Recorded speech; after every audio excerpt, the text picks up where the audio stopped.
Bonjour chers amis, c'est une joie de vous retrouver sur le plateau de Vitamine B, l'émission où on étudie la Bible, on essaie de comprendre comment elle nous parle. Mon invité du jour, c'est Sandro Sergi. Bonjour Sandro. Bonjour Sylvain. Tu vas bien? Bien, merci. C'est une joie de t'accueillir ici. C'est un plaisir de venir aussi. Voilà. Je crois qu'un de tes hobbies, quelque chose que tu aimes bien, c'est la musique. Tu es tombé dedans en fait? Ouais, je crois qu'on peut le dire, ouais. Ouais. Exactement. Tu as toujours fait de la musique? Tu as toujours été attiré par la musique? Ouais, et quand j'étais à l'école, je peux donner un petit exemple. Oui. On faisait des camps de ski, Oui. et puis souvent je me retrouvais sur les tables en train de chanter. Voilà. Et les autres, ils fédéraient derrière. Voilà. Donc oui, je suis tombé dans la soupe. Puis De la après, musique. tu as eu une carrière un peu dans de l'animation, tout ça? Oui, j'ai animé dans les discothèques. Ouais. J'ai fait pas mal d'animations. J'ai chanté dans les clubs aussi. Ouais. Donc oui. Mais qu'est-ce qui t'a fait changer, arrêter tout ça? Ben, je pense que dans un premier temps, il y avait quelque chose qui était inné en moi par rapport à la musique. Oui. Et ce qui m'a fait arrêter, c'est parce que j'animais dans des clubs où je voyais souvent les gens quand même sortir à la fin des soirées bien éméchés. Et il y avait quand même dans une réflexion que je faisais déjà à ce moment-là, Oui. ça me dérangeait d'être celui qui avait poussé, incité les gens à boire finalement. Ouais, ouais. Enfin, c'était pas ça que tu voulais en fait. Non, de loin pas. Ah. Mon désir, c'était d'écrire des morceaux, enfin, en tout cas de m'essayer à ça, ça m'intéressait. Oui. Et j'avais écrit déjà, j'ai beaucoup de petits chants non chrétiens que j'avais composés à l'époque. Puis après, tu as continué avec ta foi à chanter dans les églises. Oui, alors, pas tout de suite. J'ai Oui. mis ça en veilleuse Oui. quelques années. Oui. J'ai mis ça de côté, je chantais chez moi, je faisais tout chez moi. Oui. Dans les églises, évidemment, je chantais avec mes frères et mes sœurs. Voilà. Mais ça s'arrêtait à ça. Puis après, les groupes de louanges m'ont dit une fois, mais viens chanter avec nous. Et puis j'ai commencé à chanter, et puis voilà. Tu as pris goût et tu as Puis continué. j'ai pris goût, et puis j'ai continué. Puis après, par la force des choses, on a vécu des difficultés dans les églises où il y avait du manque de gens qui pouvaient animer les louanges. Puis finalement, je me suis essayé, puis j'ai fait une fois, deux fois, puis après, j'ai pris goût. Puis maintenant, on le fait assez régulièrement. Ouais. Puis je crois que tu as encouragé aussi pas mal d'artistes à trouver une scène, tu les as aidés en fait. Oui, alors ça, c'est l'autre particularité, c'est que alors j'écoute, pour vous donner un exemple clair, j'écoutais des morceaux de certains artistes Oui. et ça me touchait profondément. Ouais. Ça me touchait profondément. Et puis, j'avais qu'une envie, c'est de restituer ce qu'il m'avait donné. Ouais. Par exemple, si j'étais béni par un chant, mon désir, c'était de le restituer d'une façon concrète, c'est-à-dire soit en faisant un don, soit simplement en les aidant quand ils y passaient dans la région, ou en organisant un concert ou des choses comme ça. Alors ça, on a souvent fait. Voilà.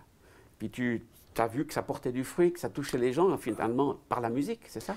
Ça, c'était une découverte, oui. Ouais. C'était une découverte de voir comment la musique pouvait toucher les hommes et les femmes, comment ça pouvait les rapprocher de Dieu, et quelle était la dimension spirituelle d'un chant, ce que ça pouvait amener dans le cœur d'une personne, comment ça pouvait ouvrir son cœur. Donc là, c'était quelque chose de plus que ce que tu vivais dans les discothèques ou les clubs, parce qu'il y avait un message, c'est ça en fait? Oui, mais j'ai eu l'impression que, par exemple, l'ennemi de nos âmes Ouais. avait un peu volé tout ça. Il avait mis un couvercle là-dessus. Et puis en fait, déjà à l'époque des discothèques, il m'arrivait quand j'ai commencé à connaître Dieu, vers la fin des animations dans les discothèques, Ouais. je mettais toujours des chants où on parlait de Dieu. Oui. Alors, c'était dur, hein, parce que il y avait des morceaux de Jean-Jacques Goldman, par exemple, Ouais. qui parlaient un peu de ça. Il y avait des chanteurs qui mettaient Dieu dans toutes les sauces. Et moi, je le mettais aussi en discothèque. Et puis, il m'arrivait des fois de carrément faire un petit discours. Ouais. À l'époque, on pouvait le faire. Et ça commence à coincer, quoi, au bout d'un moment. Il y a des réactions. Il y avait des réactions. Et c'est là que j'ai compris que la musique véhiculait aussi des messages et des choses qui peuvent déranger, ou au contraire, qui peuvent édifier, qui peuvent amener à une dimension spirituelle plus élevée. Donc la musique t'a amené dans la Bible ou c'est la Bible qui a changé ta musique? Non, je crois que la Bible m'a amené dans la musique. Et Oui. puis, au travers de la musique de la Bible, C'est ça. j'ai découvert des choses extraordinaires, à tout un monde que je ne connaissais pas. Donc tu as choisi un texte que tu vas partager avec nous, c'est lequel? C'est dans le psaume 127, verset 1. Alors on lit ce psaume, verset 1. « Si une maison n'est pas construite par l'Éternel, ceux qui la construisent travaillent inutilement. Si une ville n'est pas gardée par l'Éternel, ceux qui la gardent veillent inutilement. Ben, Dieu dit que ça ne sert à rien ce qu'on fait en fait. Non, c'est pas tout à fait ça. Ouais. Alors explique-nous un peu, qu'on comprenne bien. Déjà, c'est un psaume, un des rares psaumes écrits par Salomon. Hein. Je crois qu'il y en a 2 sur les 150 dans les psaumes, hein, je dis bien.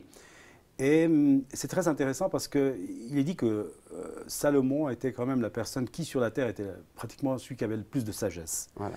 Donc si Salomon, qui a une grande sagesse, nous invite à mettre Dieu dans tout ce que nous voulons construire, faire ou mettre de projets avec Dieu, je pense que c'est intéressant d'écouter cela. Oui. Mais ce verset me parle surtout d'une façon où les temps que nous vivons aujourd'hui sont des temps vraiment troubles. Hein. Vraiment, on peut le dire. C'est compliqué. Et je crois que les personnes qui ont pris cette décision, moi je l'ai prise il y a une quarantaine d'années en arrière, où je me suis dit, finalement, si je construis avec Dieu, c'est une espèce d'assurance vie. C'est un peu ce que je me suis dit. Hein. Et ce texte-là, en fait, était une preuve vivante de mettre en application ce que j'avais. Il y en avait un autre qui lui ressemble beaucoup. Hein. Moi et ma maison, nous bénirons l'Éternel, nous suivrons, nous mettrons ensemble toute notre force pour servir l'Éternel. Et c'était un peu mon désir, hein, quand j'ai eu la pensée de me marier. Oui. C'était une fille du banc d'école, hein, c'est une fille que j'ai connue sur les bancs d'école. Voilà. Et je me suis dit, c'est elle qui m'a présenté Christ, hein, en allant de l'avant.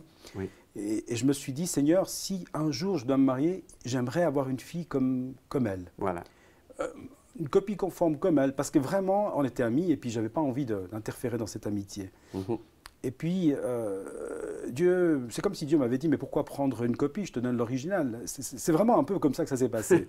Et donc, finalement, j'abrège en disant, on s'est mariés. Oui. Mais dès le départ, notre désir, c'était de construire et de bâtir avec les fondements de Dieu, quoi. Oui. On ne pouvait pas partir dans une relation parce qu'autour de nous, beaucoup de choses se passaient et qui n'étaient pas forcément des bonnes choses. Voilà. Et moi, je n'avais pas envie de vivre un autre échec dans ma vie Oui. avec un choix qui n'aurait pas été un choix qui impliquait Dieu. Donc cette construction, ce n'est pas juste une maison physique, c'est vraiment ta vie en général, ton avenir. Je pense que ça peut partir de la famille, ça peut partir d'un choix personnel, Oui. de se dire, je vais construire en choisissant une personne qui aime aussi Dieu.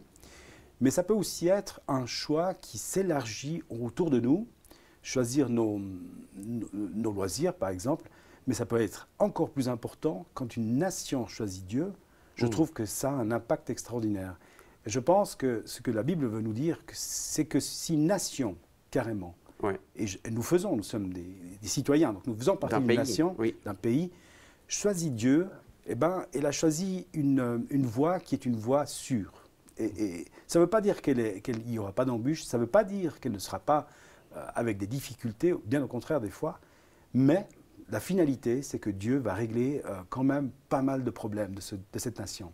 Et j'y crois dur comme fer. Et je crois que Salomon, quand il a pris en main le peuple d'Israël, il en a fait une nation qui était florissante, quoi, qui avait beaucoup de richesses. Le but, ce n'est pas de devenir riche, mais c'est d'être dans une bien-essence où on se trouve bien, où on arrive à vivre dans des conditions qui sont des conditions normales de vie. Donc Dieu, il parle aux individus, aux familles, et puis à une nation tout entière. C'est le même message, en fait. Oui, moi je pense que il est applicable, en tout cas. Oui. Il est applicable à une personne. C'est incroyable. Le premier choix, oui. Et puis c'est ce que nous dit la parole de Dieu. C'est que si tu mets en avant les choix. Il y a un autre verset qui lui ressemble beaucoup, hein, soumets tes projets à l'Éternel et ils réussiront. Et moi je crois que si on met Dieu avant toute chose, c'est le secret finalement de la réussite, quoi. Donc toi, tu as fait ce choix il y a 40 ans, et puis 40 ans après, tu confirmes. Déjà, j'avais quoi? J'avais 16-17 ans. Je me suis dit que quoi que Dieu décide de ma vie, il aura toujours raison. Oui. Dans la tête d'un adolescent de 17 ans, je me disais qu'il avait de toute façon raison parce qu'il me connaissait. Oui. Et donc s'il me connaît, il sait ce qui est le mieux pour moi. Oui. Et pour moi, le choix que je peux faire dans ma vie, ça ne peut être qu'un choix avec Dieu. Voilà. Sans Dieu, il n'y a pas de vie. Mais en même temps, tu n'es pas une marionnette. Ce n'est pas Dieu qui a tout décidé. Non. Non. Justement pas. Tu as fait tes choix aussi. Justement pas, parce que j'étais une marionnette avant du système. Mais Ouais. maintenant, je suis devenu quelqu'un libre en Dieu. Qu'est-ce que ça veut dire, quelqu'un libre en Dieu? C'est quelqu'un qui a la faculté de pouvoir soumettre aussi ses désirs à Dieu, dire Seigneur, est-ce que pour toi ce serait une bonne chose? Soumettez vos projets à l'Éternel et ils réussiront. C'est vos projets d'abord. Ouais. C'est ce que nous on a dans le cœur. C'est ce que nous on aimerait faire si on a besoin, par exemple, un choix de vie. On veut acheter une maison, on veut choisir un travail, on veut faire différentes choses. On peut les soumettre à Dieu. Et je me suis retrouvé devant des choix où réellement Dieu a confirmé ou l'inverse, le choix que j'avais fait. Et je crois que c'est important de le comprendre, que ce n'est pas Dieu qui dirige nos vies, c'est que nous, on a choisi de lui donner la direction de nos vies. Voilà. Bien, et la différence, elle est vraiment là, je crois. Mais c'est important, parce que ça change tout. Ça change complètement. Voilà. C'est une collaboration, une soumission, un respect. C'est une relation. C'est Ouais. une relation de proximité avec quelqu'un qui vous aime et que vous aimez. Ouais. Et c'est des choix qu'on prend ensemble. Et ça va plus loin que ça, parce que Dieu nous laisse choisir aussi les erreurs. Ouais. Et on peut aussi choisir, c'est ça qui est fantastique, c'est que même si je me trompe, Dieu ne va pas me détester pour autant. Il va simplement me montrer là où je me suis trompé. Et je crois qu'il l'a fait souvent d'ailleurs avec moi. Ouais. Et puis il m'a dit, c'est ça que j'aimerais pour ta vie. Et il me ramène sur le chemin, je peux dire un chemin de vie, vraiment. Ouais. Parce que sinon, quand il dit, Dieu à un moment donné dans la Bible va dire à son propre peuple, il va dire, je mets devant toi deux chemins, quoi, la vie ou la mort, je choisis la vie. Donc il donne quand même l'input, on peut dire, de choisir le meilleur chemin possible pour chacun de nous, quoi. Et donc, toi, tu te considères comme un privilégié, tu as eu une illumination, une grâce, c'est possible pour tout le monde. Ceux qui nous regardent aujourd'hui se disent, ouais, mais moi, je connais rien de tout ça, c'est pas pour moi. Non, je crois que Dieu, quand il dit justement, j'ai mis devant toi, c'est individuellement toi, c'est pas devant lui ou l'autre, c'est devant chacun de nous, il a mis ce choix. Et je pense que quand il a envoyé son fils, qui est Jésus, il l'a envoyé pour l'humanité. Et il dit dans Jean 3,16, il a tant aimé le monde. Donc le monde, ça comprend chacun de nous. Oui. Et je crois que le privilège, c'est qu'il ait choisi moi, mais il ait choisi toi, il ait choisi quelqu'un d'autre, il a choisi le monde entier en fait. Oui. C'est le privilège qu'il nous laisse, c'est de choisir si nous on veut le suivre ou pas. Ouais. Mais il serait content qu'on le suive. Voilà. Il nous donne la liberté et puis on peut répondre, quoi. Tout à fait. Et puis ça, c'est toujours le défi. Peut-être qu'il y a des gens qui n'ont pas envie. Mais il laisse cette liberté-là aussi aux gens qui n'ont pas envie. Oui. Et étonnamment, il y a beaucoup de gens qui n'ont pas envie de suivre Dieu. Et je les comprends. Oui. Je les respecte dans leur choix. Et je n'ai pas envie de dire, vous faites une erreur. J'ai simplement envie de leur dire, de les encourager quand même à lire la parole. C'est vraiment mon encouragement, c'est de lire la parole de Dieu et de se laisser simplement parler par Dieu. Et c'est vrai que Dieu parle souvent à travers sa parole. Ouais. Pour certains, c'est un vieux livre, il a plus de 2000 ans. Comment on peut encore le lire aujourd'hui puis être interpellé par ce texte? Alors moi qui travaille dans les médias, je peux vraiment te dire que beaucoup de gens lisent l'Apocalypse. Ouais. Ils lisent l'Apocalypse parce que les temps qui sont troubles font que les gens vont voir un peu des solutions. Qu'est-ce qui nous attend? Et souvent, ils trouvent des réponses dans la Bible. Ouais. Et donc, c'est étonnant de voir qu'un livre comme ça est aussi actuel. Oui. Et quand on va les lire, et les scientifiques découvrent de plus en plus de choses qui sont vraiment très actuelles, qui étaient dites il y a déjà plus de 6000 ans en arrière. Ouais. Donc Dieu a vraiment un message pour nous aujourd'hui au travers de la Bible. Absolument, absolument. Dieu nous a laissé ça pour la durée des temps, j'ai envie de dire. C'est magnifique. Hein? Puis je pense qu'on peut encourager tous les gens qui doutent un petit peu qu'il y a quelque chose pour eux dans ce livre de le lire. On lit comment? Par au hasard? On commence par quoi? Non, je crois que la meilleure chose, si je devais conseiller par où commencer, moi je commencerais quand même par les évangiles. Ouais. Parce qu'il a envoyé Jésus. Et Jésus nous parle Jésus n'a jamais été aussi actuel que dans les évangiles. Tout ce qui se passe avec son entourage est tellement l'image de ce qu'on vit aujourd'hui qu'on peut que commencer par là. Et aussi par rapport à notre propre personne, par rapport à ce qu'on vit, c'est une lecture de notre fort intérieur qui est tellement forte que je ne peux pas m'empêcher de dire aux gens, mais commencez par lire l'évangile, de Jean, déjà, pour commencer. Eh bien, merci pour ce conseil. On va encourager chacun qui nous suit à lire l'évangile de Jean, commencer par l'histoire de Jésus, la vie de Jésus, et vous allez voir comment c'est tellement actuel et ça peut vous rejoindre aujourd'hui. Alors on se réjouit de vous retrouver pour ce plateau, pour une prochaine émission de Vitamine B. Merci à toi Sandro de nous avoir accompagnés aujourd'hui. Merci Sylvain.